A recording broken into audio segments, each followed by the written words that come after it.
Okay, in this segment, we're going to cover some of the administrative tasks that are available in DAC Trade Show Manager via a browser. You will be provided with a link. Uh, if you have DAC Connect, it'll be the very same link that you use for DAC Connect. But there'll be a link, there'll be a user ID and password to log in as administrator that will be set up for you. So once you click the link, you'll see a page that looks like this. You will key in your user ID and password as administrator and click the login button. And that will bring you to a landing page that looks like this. Basically, it's a summary of the show. There's quite a bit of information on here, and information gets populated as you begin to export the bookings to the pre-book file. So I won't go into all of this right now, but you can read through and review the different pieces that are in there when you pop this screen up. The main thing you want to do is click Next after the landing page to go into the next phase. And this first page you come to, you would see any live bookings that were going on there, or bookings even that have been exported eventually, but you'll see bookings. But right now we want to focus over on the administrative end of things. So under the button that says Attendees Admin, if I click that button, brings me to a page that looks like this. So this is where you'll see all the different trade show attendees that have been registered for the show thus far. And to add a new account, you simply click the Add button, and then you're popped up to a screen where you can select a customer from your regular customer set. So if I find, well, let's just hit the page forward button, and let's grab Kings Forest Exxon. So I click the button beside that. It brings me to a place. So you can fill out in here the number of attendees that you expect. So maybe that store is going to send 3 people. Maybe you're putting one of them up in a room for the night.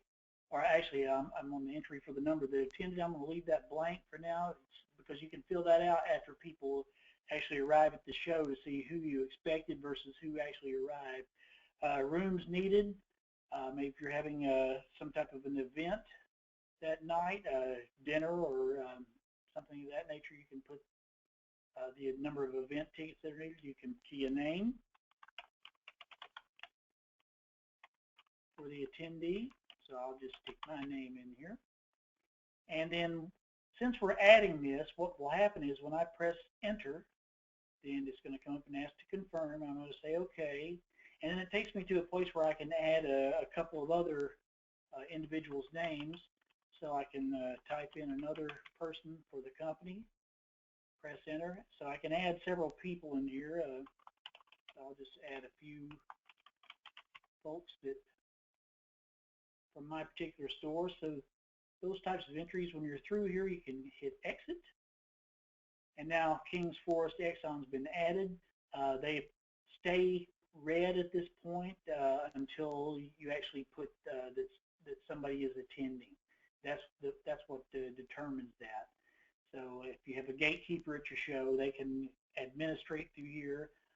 And one other thing that they can do besides adding people, if you want to print out a simplified show badge, then you can do that. So what I'm going to do is click the button here that says Make Badges. And that brings you up to a selection screen, some verbiage on here. But if you have a huge show, you might not want to select everybody, but I'm going to select all customers, and this will be store names A through Z.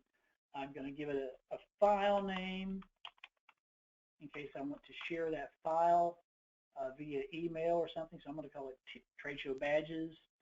If I hit process, here's what happens. A little confirm prompt pops up. And then I come to this type of entry, and so if I click the view download link, then I can see all the different participants from my show. So I already had the gas and shop number 6 in there with a couple of people. And you see the others that were added. To actually print this out, you would click on your particular browser, however you print here under Chrome. For the browser I'm using, you would see something like that. And if I come down here and click the print button, it does like a print preview to show me what that'll look like. Basically, these badges are set to format 3 badges to the page. There's a particular Avery form that you'll have information on that fits this format. And so you can see a couple of entries in here for badges. And that's the way that will work. So you would hit the print button to go ahead and print those things. I'm going to hit the cancel button instead. Come back over here. This is just an extra, an additional page that got opened up. I'm going to close that page out.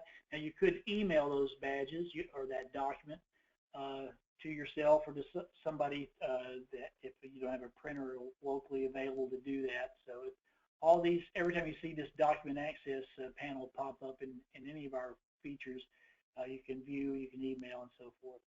I'm going to hit the exit button and go back.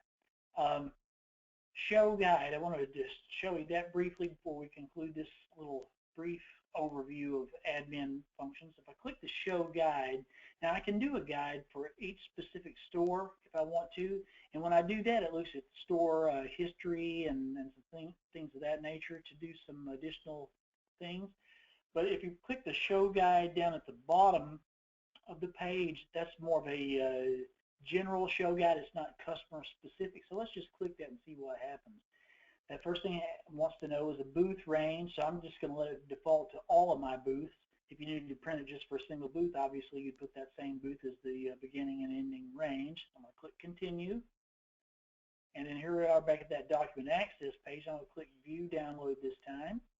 And so it's rendered for our 3 booths that we have set up. What that would look like. So this could be a form that you could have at the booth where somebody could fill it out. You could print one for each booth, just some generic that could be filled out with the customer name, and then there are slots down here to put the quantities that they would like on each of the available dates.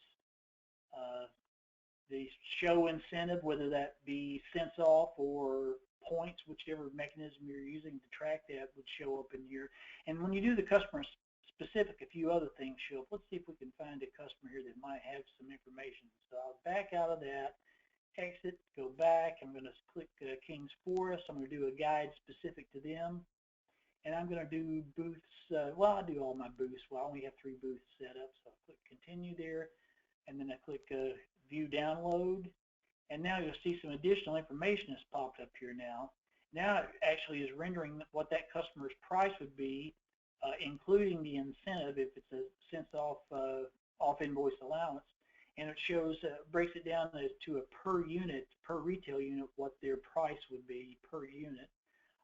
It does show a historic quantity of what they ordered within those date ranges in the previous year if that information is available. So it's you get a little bit more information when you do it for a specific customer than you do when you print just the general one. Of course, up here under customer, it shows the customer name and number up here at the top. So just a few slight differences that we hope are helpful. You can also click to export all the attendees to a CSV file that you can email to yourself and then open up in an Excel spreadsheet. Same with exporting all the items. So a couple of administrative tasks, and also some things in here. If you, during the course of the show, if you want to see customers that were invited that haven't appeared, you click the absent button. If you click the no booking or all, that flip-flops between those two, so you can see customers that are at the show but haven't booked anything yet. That's a little bit of the administrative end on this page. If I press exit and go back to the show bookings, I'll just give you a quick glimpse of what a booking would actually look like.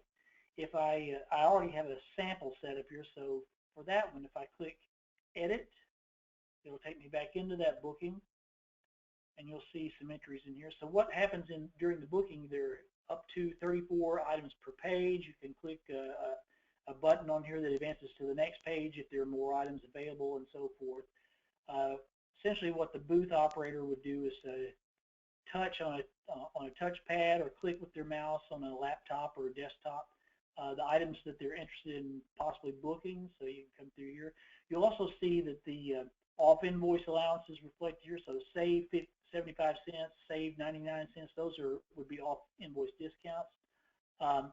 Or actually the one that says price, that would actually be the price before any added on taxes would be. So that's kind of how those appear. But let's just click continue real quick and pop up a couple of pages here. So if you have a graphic out there, an image file for the item, there's a certain place to put those. It operates under the same rules that DAC Connect does. There's a folder we can let you know about in another document where to put those images. So it'll show a picture of the product, and then here are the available dates. And so to actually book some quantities on those dates, you would do something like that, touch that button, or if you have a device with the keyboard, or you want to use the virtual keyboard on an iPad or something, you can just key a number directly in using the keyboard. Click next item, it goes on to the next item to appear. So I have a Hershey's syrup here. So let's just grab a couple of those on different dates. So you can sort of go through, maybe I look at this item, well, I don't want any Hershey Hugs right now, so next item. And it goes through all the items you have checked off, and then it gives you a summary at the end. And if you want to go back into a single item, you just click the button beside that item where it says edit in this column. If I want to return to the entire booth, all the items, I can click return to booking, and it takes me back over here. And then any item that got booked now has a little check mark that appears out to it, indicating that at least one booking was done on that item. I'll grab another item here and just pop that up. Some Hershey miniatures. So let's grab one of those two. Next item takes me back to my summary because I've already gone through the cycle. When I'm actually done, I can hit finished, and I'm back over here. So now I've got some things, and there's a little summary out here for the administrator. 3 items in all have been booked for gas and shop number 6 on that booth. So we'll show more on how to book things and some of the other changes and differences in how things appear under points on the next session. I hope you enjoyed this. Thank you. We'll see you in a bit.